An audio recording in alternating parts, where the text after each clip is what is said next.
हमारे साथ केडियानॉमिक्स के फाउंडर सुशील केडिया जुड़े हैं।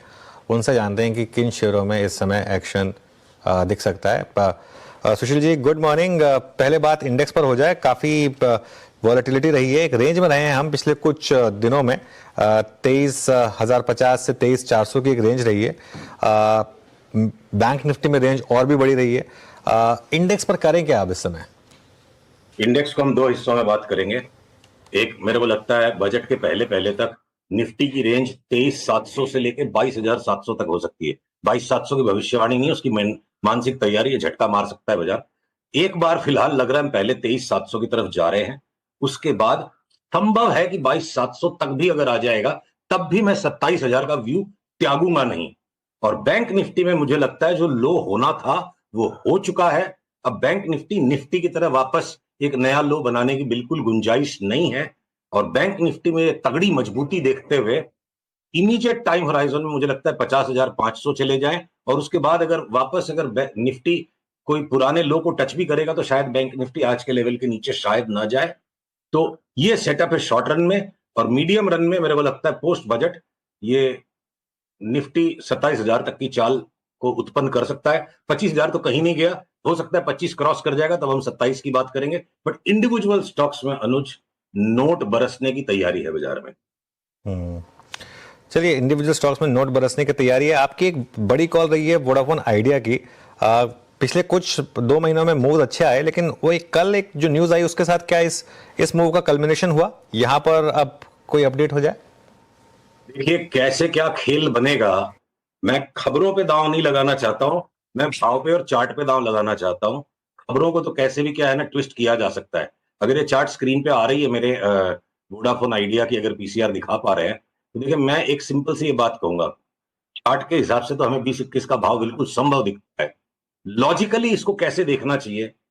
अगर सबसे बड़ा डिस्ट्रेस डेट होल्डर इस कंपनी में, रिकॉर्ड डेट डिस्ट्रेस में है, और उसका लार्जेस्ट होल्डर कौन है? गवर्नमेंट।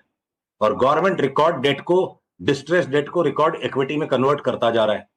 और गवर्नमेंट कोई डेट को माफ करना है जो किसी भी तरीके से कर सकता है। सुप्रीम कोर्ट के बावजूद ऑर्डिनेंस नहीं बन सकता, स्वाभाविक है। नॉर्मल सर्कमस्टांसेस में ऐसा नहीं होता है। पर अगर एबनॉर्मल सिचुएशंस है और देश को एक क्रिटिकल सर्विस के अंदर ड्यूओपोली नहीं क्रिएट करने देना है गवर्नमेंट को, तो गवर्नमेंट कुछ भी कर सकती है।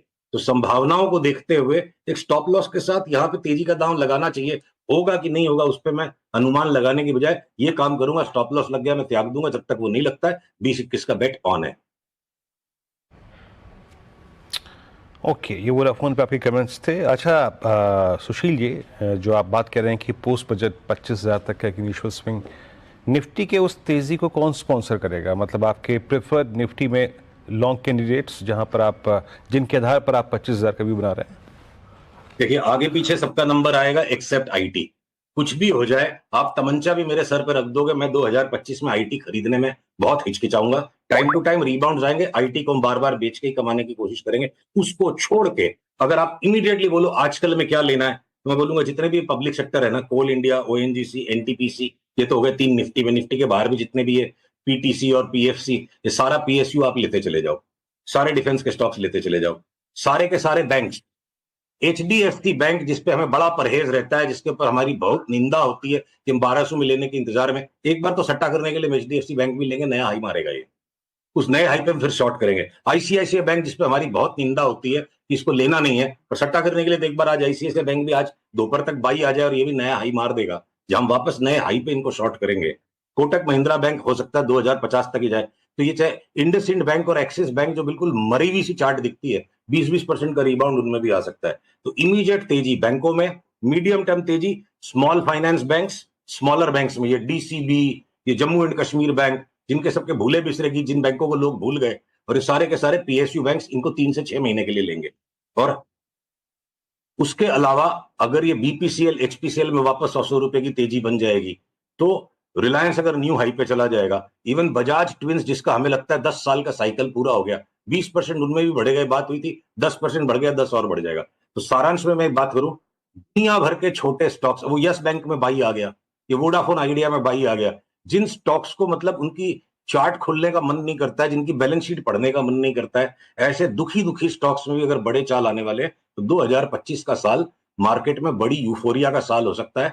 इंडेक्स हो सकता है ज्यादा न बढ़े, भाई 26-27 हजार की भी इंडेक्स अगर हो जाएगी तो 15-20% की इंडेक्स में मूवमेंट आई, तो 60-70-80% बढ़ने वाले अनगिनत स्टॉक्स हैं, गिनती नहीं कर पाएंगे, ले नहीं पाएंगे। स्पाइस जेट में बड़ा भाई आ गया, 120 रुपए का भाव लगता है। एसडब्ल्यू सोलर के अंदर लगता है यहाँ से 4 गुना भाव हो जाएगा 1.5 साल में। तो जो बिल्कुल थके हारे दुखियारे स्टॉक से सब में 3 गुना 4 गुना होने की मतलब, पता नहीं बाजार में ऐसी क्या यूफोरिया आने वाली है, पता नहीं क्या ऐसा पॉलिसी आ जाएगी कि सारा माहौल यूफोरिक हो जाएगा। मुझे यूफोरिया की तैयारी दिख रही है, और उसमें एक ही चीज दिखती है, आईटी छोड़ के जो जी में आए ले लो।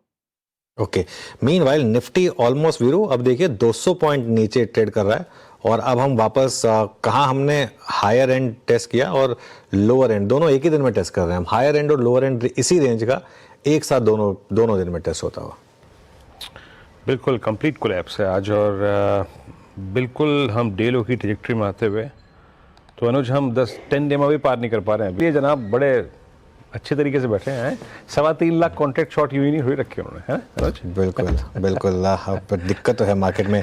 अच्छा, सुशील जी के पास वापस चलते हैं। सुशील जी, जोमेटो 10% नीचे 217, और सर्किट पे अभी तो ये हो सकता है सर्किट खुले तो और पिटाई हो इसकी।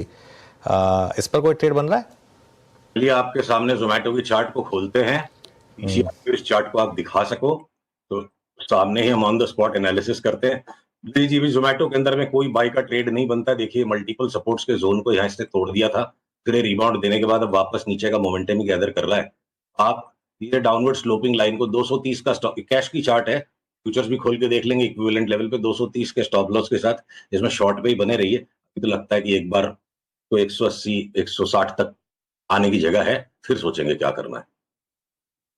और डिक्सन टेक, इस पर कोई व्यू? किस पे? डिक्सन टेक, ये भी आज 12% नीचे है। फिर से नाम बताइए। डिक्सन? हाँ, डिक्सन। रुकिए, डिक्सन का भी देखिए लॉन्ग टर्म टॉप तो हो गया था, तो सामने ही चार्ट को आपके रिव्यू कर लेते हैं। तो फ्यूचर्स में इसकी फ्यूचर्स खोल लेते हैं। पीसीआर कृपया चार्ट को दिखाते रहे। नहीं, डिक्सन में क्लियर कट शॉर्ट है जी, और इसका मोमेंटम अब बढ़ेगा। यहाँ से देखो, ये लॉन्ग टर्म टॉप यहाँ बना चुका है स्टॉक। अब ये ट्रेंड लाइन को जैसे ही तोड़ रहा है, आज का येलो तोड़ेगा, इसी को आप स्टॉप लॉस रख के बेचिए। हो सकता है 20-25% बहुत फटाफट निकल जाए। ओके, और एक आखिरी सवाल, एमसीएक्स का भी अगर आप चार्ट चेक कर सकें तो यहाँ पर भी काफी गिरा है स्टॉक हाई से। एमसीएक्स भी क्या है ना, एनएससी की बीएससी की सहानुभूति में एमसीएक्स में भी काफी बड़ा जो स्विंग आ गया। अभी एक लॉन्ग टर्म टॉप बना चुका है, और उसके बाद नए जो स्विंग लोज बना रहा है, इसमें देख देख के रिबाउंड्स में बेचने की चीज है। देखो आप सपोर्ट को जोड़ोगे, अभी ऑलरेडी सपोर्ट जोन पर है, तो कोई रिबाउंड आता है और रिबाउंड में बेचेंगे, या फिर आज के भी लो को तोड़ के कोई आज इस लेवल के भी नीचे बंद हो जाता है और सब्सटेंशियल मोमेंटम नीचे का कल बन जाता है, तो कल के फिर ओपनिंग में बेचिए। लॉन्ग टर्म टॉप एक बार होता है, लगता है हो गया है। ओके, चलिए Sushil ji, thank you so much आज हमारे साथ जुड़ने के लिए। अगले मंगलवार फिर बात करेंगे आपसे और कुछ और स्टॉक्स पर बात होगी।